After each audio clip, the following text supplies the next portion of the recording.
મારા birthday celebration માટે special song બનાવી દીધું હતું અને મને મળી ગઈ હતી સરપ્રાઈઝ ગિફ્ટ અને કેક પર આ લોકોએ લખાવી દીધું કંઈ આવું નામ તમે વ્લોગમાં જોઈ શકો અને પછી થઈ ગયું કંઈક આવું. તો મારું નામ છે સની અને હું કરી રહ્યો છું મિની વ્લોગ્સ અને આજે છે મારો બર્થડે પણ હું પહોંચી ગયો તો પહેલા જીમ સારી રીતે કમ્પ્લીટ કરીને હવે જાઉં છું ઘરે કારણ કે જાઉં છે રેડી થઈને સવારે પહેલા તો મંદિરે અને હું પહોંચી ગયો તો મહાદેવજીના મંદિરે અને ત્યાંથી પહોંચી ગયો તો કલગામ હનુમાન મંદિર. ત્યાં હનુમાન દાદાના દર્શન કર્યા અને પછી નીકળી ગયા તો ઓફિસે જવા માટે કારણ કે બર્થડે હોય કે કંઈ પણ આપણે જવું પડે પહેલો ઓફિસ અને ઓફિસે જતા કંઈ થયું આવું.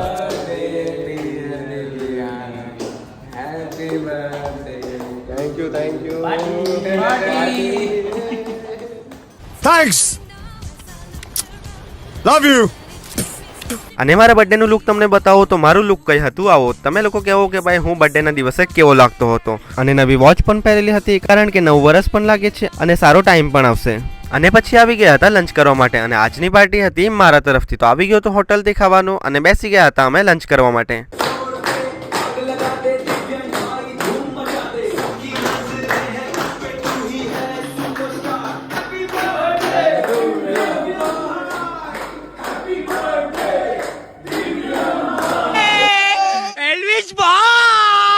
અને પછી મને મળ્યું હતું એક સરપ્રાઈઝ ગિફ્ટ અને તે ગિફ્ટ ઓપન કરતા નીકળે છે ગણપતિ બાપ્પાની મૂર્તિ અને પછી એક બીજું ગિફ્ટ મળે છે તેમાં નીકળે છે કેડબરી ચોકલેટ. તો ઘરે જવાનો ટાઈમ થતો આપણે નીકળી જઈએ છીએ ઘરે જવા માટે અને ઘરે જતા જ ભાઈ લોકો જોડે રેડી થઈને આપણે નીકળીએ છીએ હવે પાર્ટી કરવા માટે. તો આપણા દોસ્તારો જોડે આપણે નીકળી ગયા હતા દમણ જવા માટે અને એના પહેલા પહોંચી ગયા હતા મારો કેક લેવા માટે અને કેક પર તો આ લોકોએ પડાવી દીધું હતું YouTube નો લોગો અને પછી બર્થડે પણ મારો જ અને કેક પણ મને જ પકડવા આપી દીધું હતું. આવા લોકો છે 300 ના કેક ના ચક્કરમાં મારા તો આજે લાગે 3000 જવાના છે. अबे साले.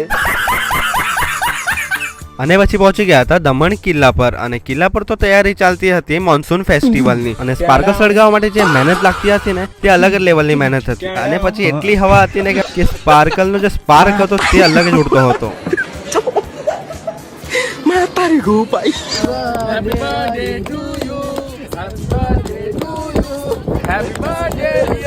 બર્થડે સેલિબ્રેશન થઈ ગયું હતું અને હવે આપણે નીકળીએ છીએ ઘરે જવા માટે. તો થેન્ક યુ સો મચ જેણે પણ વિશ કર્યું. બાય બાય, મળીએ બીજા બ્લોગમાં.